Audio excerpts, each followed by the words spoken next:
Good evening, good evening, good evening.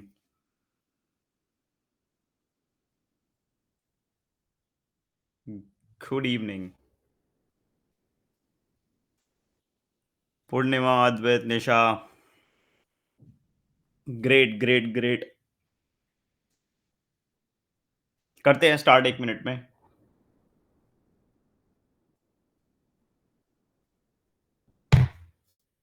Good evening यूशी।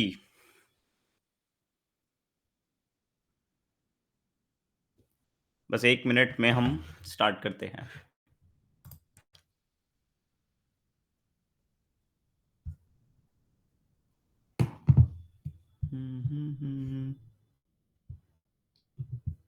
बहुत बढ़िया।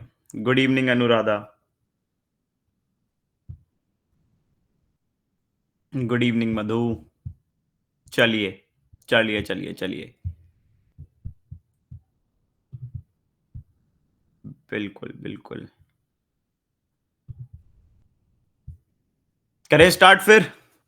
चलिए, स्टार्ट करते हैं आज का discussion. Welcome to the Hindu club. Hey guys, so welcome to the Hindu club. What is Hindu club? Hindu club is a free of cost initiative by गौर से पढ़ो, जहां हम लोग daily Monday to Saturday, Sunday छोड़कर क्योंकि ज्यादा कुछ खास आता नहीं है, रात को 9 बजे डिस्कस करते हैं क्या द हिंदू के इंपॉर्टेंट सेक्शंस लाइव। आप भी इस डिस्कशन को लाइव ज्वाइन कर सकते हो। हम डिस्कशन के बाद, जो कि हमारी एक न्यूज़पेपर रिवीजन होती है, उसके बाद एक छोटा सा क्यूएनए सेशन रखते हैं, जहां आप मेरे साथ लाइव चैट के थ्रू, वॉइस कॉल या वीडियो कॉल के थ्रू बात कर सकते हैं। ठीक है जी। तो आज 7 के इंपॉर्टेंट हिंदू के सेक्शंस को डिस्कस करते हैं चंद मिनट्स में। ठीक है जी, चलिए स्टार्ट करते हैं। सबसे पहले, ओहो हो, पहला ही आर्टिकल हमारे काम का नहीं है। आपको इंटरेस्ट हो एयर क्रैश इन्वेस्टिगेशन में तो आप पढ़ सकते हो, लेकिन हमारे लिए ये आर्टिकल इंपॉर्टेंट नहीं था। काम आसान हो गया। वैसे आज का न्यूज़पेपर थोड़ा आसान ही था। ठीक है जी। उसके बाद आर्टिकल आता है the US should push for a two state solution, not displace an entire people. हाँ जी, बताइए, सोच के बताइए, ये कौन से पीपल की बात हो रही है? बात हो रही है गाजा के सिटीजन्स की, जो पैलेस्टीनियंस है उनके बारे में। आर्टिकल बस यही बोलता है जो मैंने लिखा है रेगुलर कमेंट्री, कि जो पैलेस्टीनियंस हैं उनको उनका राइट मिलना चाहिए। ऐसा कोई रैंडम सोल्यूशन प्रपोज नहीं करना चाहिए कि उनको आप बाकी अरब कंट्रीज में रीलोकेट करके, गाजा को अच्छा सा करके फिर उन्हें वापस रीलोकेट करो। ये सब सोल्यूशन नहीं, एक टू स्टेट सोल्यूशन की बात होनी चाहिए, ऐसा आर्टिकल बोलता था। हमने देख लिया। ठीक है जी। उसके बाद आगे बढ़ते हैं, आगे बढ़ते हैं तो अगला आर्टिकल जो आता है वो वही बात होती है कि यूएस, डोनाल्ड ट्रंप जी भैया वो बिल्कुल ही एक मिशन पे निकल चुके हैं। पहले उन्होंने क्या किया? डब्ल्यूएचओ की फंडिंग रोक दी। उसके बाद पेरिस अकॉर्ड, और अब यूएस एड। अब यूएस एड क्या है ना, यूएस एड एस्टैब्लिश हुआ था 1961 में, एक independent agencies under the foreign assistance act. आपको याद नहीं रखना, आपको ये बात याद रखनी है, ये एजेंसी ना, यूएस की वो एजेंसी है जो ग्लोबली जहां पर क्राइसिस हो रहा है, डिजास्टर आ गया, असिस्टेंस देनी है, असिस्टेंस देनी है, तो ये एजेंसी फंड प्रोवाइड करती थी। अब हमारे डोनाल्ड ट्रंप भैया को लगा कि ये बढ़िया काम नहीं कर रही है, इसलिए जी इसकी फंडिंग को 90 दिनों के लिए रोक दिया कि आप 90 डेज तक अभी इसके आगे ह्यूमैनिटेरियन असिस्टेंस नहीं दे सकते, फिर सोचेंगे। ठीक है, तो ये बात होती है। ठीक है जी। अब काफी इंटरेस्टिंग एग्जांपल्स हैं यूएस एड की फंडिंग के, आप गूगल करना कि ये लोग किस किस तरह की चीजों को फंड करते थे, आपको बड़ा मजा आएगा। ठीक है जी। तो ये अपडेट थी। उसके बाद ये इंपॉर्टेंट आर्टिकल था the saga of regulating India thermal power emissions. ठीक है, हम आराम से एक बार आर्ग्यूमेंट को समझते हैं। आर्टिकल का ना एक आर्ग्यूमेंट होता है, अगर आपने उस आर्ग्यूमेंट को प्यार से समझ लिया, आपने आर्टिकल समझ लिया। सबसे पहले क्या होता है? थर्मल पावर प्लांट्स होते हैं, ये बात आप जानते हो। थर्मल पावर प्लांट्स क्या करते हैं? इलेक्ट्रिसिटी जनरेशन करते हैं। ठीक है जी। Thermal power plants electricity generate करते हैं फॉसिल फ्यूल्स बर्न करके, ये बात आपको मालूम है। बहुत बढ़िया। अब इस प्रोसेस में एमिशंस होती हैं, यस या नो? बिल्कुल होती हैं। इसमें से एक तरह की एमिशन होती है जिसको हम बोलते हैं सल्फर डाइऑक्साइड। ठीक है, आर्टिकल इसी पे फोकस करता था। आर्टिकल बोलता था कि देखो, ये स्टेटमेंट आपको प्रीलिम्स में दिख सकती है, इंडियन कोल वैसे has a generally low sulphur content than other coal, तो इतनी बड़ी समस्या है नहीं, पर फिर भी जो एमिशंस हो रही हैं, how to deal with those emissions.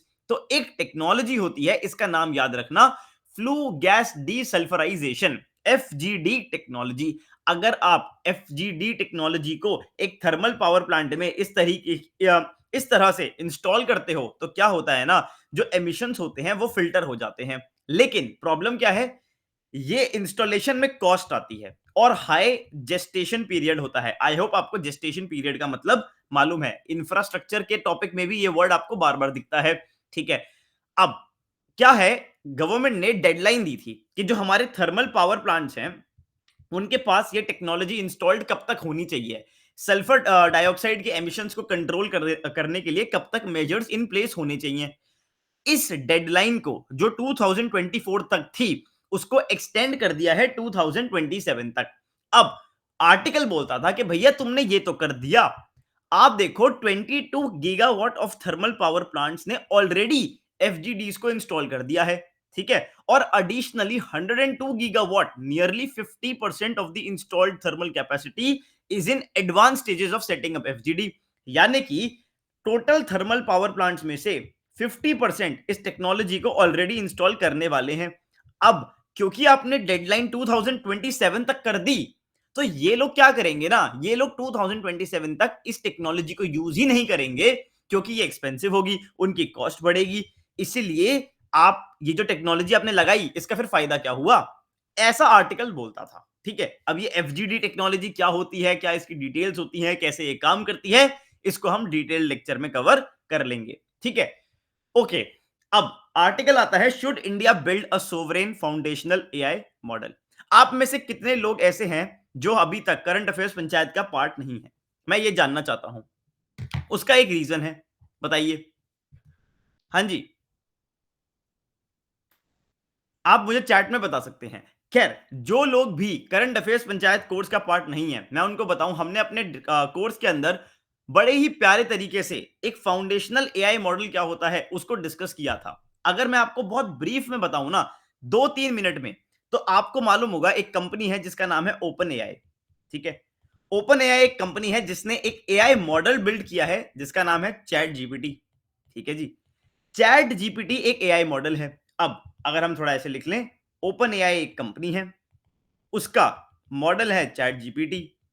अब जो चैट जीपीटी है, चैट जीपीटी जैसे एआई मॉडल्स दो तरीके के हो सकते हैं, ओपन सोर्स और वो ओपन सोर्स नहीं है, जैसा कि चैट जीपीटी का प्लस वर्जन है, चैट जीपीटी का जो प्लस वर्जन है।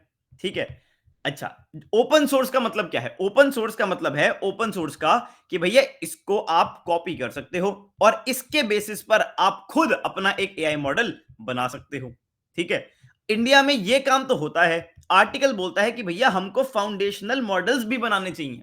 अगर आपने सुना हो, रिसेंटली न्यूज में डीप सीक करके एक चाइना का एआई मॉडल था, वो एक ओपन सोर्स एआई मॉडल है। ठीक है, ये आपकी बेसिक अंडरस्टैंडिंग है, इस पे हमने अच्छे से चर्चा करी थी। खैर, अभी हमारी टाइम की लिमिटेशन की वजह से हम इतनी चर्चा कर सकते हैं। ठीक है जी, उसके बाद आगे बात करते हैं। एक आर्टिकल आता है, अडानीज प्रोजेक्ट इन श्रीलंका। अब ये क्या स्टोरी है, ये स्टोरी देखो। अडानी ग्रीन जो अडानी की कंपनी है, जो ग्रीन यानी कि विंड प्रोजेक्ट्स को इंस्टॉल करती हैं, उनका श्रीलंका गवर्नमेंट के साथ एक अग्रीमेंट हुआ था जहां पर एक विंड पावर प्रोजेक्ट बनना था। ठीक है, अब ये प्रीवियस गवर्नमेंट के साथ किया गया था। अब वो जो नई गवर्नमेंट है, ये वो क्लेम कर रही है कि जी जो प्रोजेक्ट था उसकी जो कॉस्टिंग थी ना वो अनफेयर है। ये एलिगेशंस हैं दैट इंडियन गवर्नमेंट ने प्रेशराइज किया था श्रीलंकन गवर्नमेंट को कि अडानी को वो प्रोजेक्ट दिया जाए। इसीलिए गवर्नमेंट क्या बोलना चाहती है श्रीलंका की, कि हम इस प्रोजेक्ट की टर्म्स को रीनेगोशिएट करना चाहते हैं। ये एक बात है। दूसरी बात, ये प्रोजेक्ट जहां पर होने वाला है, राइट, ये प्रोजेक्ट श्रीलंका के जिस रीजन, मन्नर रीजन में होने वाला है, वहां के लोकल लोग इस प्रोजेक्ट को अपोज कर रहे हैं क्योंकि ये एक इंपॉर्टेंट एरिया है जहां से सेंट्रल एशियन फ्लाईवे निकलता है। अब वो क्या होता है उसको एक बार आप देख लेना। ठीक है जी, उसके अलावा एक आर्टिकल और आया था जो कि था ad hoc appointment to the high court. ठीक है, जजेस का appointment to the high court, जो रिटायर्ड जजेस होते हैं। आई होप मैं आपको एग्जाम्पल की तरह शो कर सकता हूं। यहां पर एक केस मेंशन है, लोक प्रहारी केस, उसी के साथ में एक आर्टिकल मेंशन है 224A, उसी के साथ में एक बात मेंशन है कि मेमोरेंडम ऑफ प्रोसीजर। हमने लास्ट वीक हमारे करंट अफेयर्स पंचायत कोर्स में, ये उसके स्निपेट हैं, ये उसके डिटेल्ड नोट्स हैं, ये पूरा टॉपिक एब्सोल्यूट डिटेल में कवर किया था, जहां हमने बताया था कि 224A के तहत आप रिटायर्ड हाईकोर्ट जजेस को ला तो सकते हो, कंसेंट किसका लगेगा, प्रेसिडेंट का, और जो पर्सन अपॉइंट हो रहा है। लेकिन ऐसा कब हो सकता है, वो कंडीशंस सुप्रीम कोर्ट ने बताई थी लोक प्रहारी केस में, ताकि इसका मिसयूज ना हो सके। हमने सिर्फ इस आर्टिकल को नहीं, उसके साथ जितने भी आर्टिकल्स हैं सुप्रीम कोर्ट हाई कोर्ट के, उन सबको होलिस्टिकली एक साथ देखा था, जिसको मैं बोलता हूं परफेक्ट स्टैटिक लिंकेज। ठीक है, तो आप भी करंट अफेयर्स पंचायत कोर्स का पार्ट बन सकते हैं। ये तो भैया हमारा खैर इकोनॉमिक सर्वे था, राइट। और इसके अलावा जो फोर्थ सेक्शन था, राइट, जो फोर्थ सेक्शन था वो इतना इंपॉर्टेंट नहीं था, उसमें कुछ खास आर्टिकल्स थे नहीं। ये आज का न्यूज़पेपर था। आई होप आपको समराइज मैंने करा दिया होगा। हमारा प्रिंसिपल यही है, रिवाइज, रिटेन एंड राइज। अगर आप अब हमारे Q&A सेशन का पार्ट बनना चाहते हैं, लो बैटरी आज हमें परेशान कर रही है, तो आप हमारे साथ लाइव जुड़ सकते हैं। आपको गौर से पढ़ो .com पे फ्री कोर्सेज के सेक्शन में एक कोर्स दिखेगा जिसका नाम है द हिंदू क्लब। आप उसमें एनरोल करिए और आप हमारे साथ लाइव जुड़िए। Thank you so much. बताइए भैया।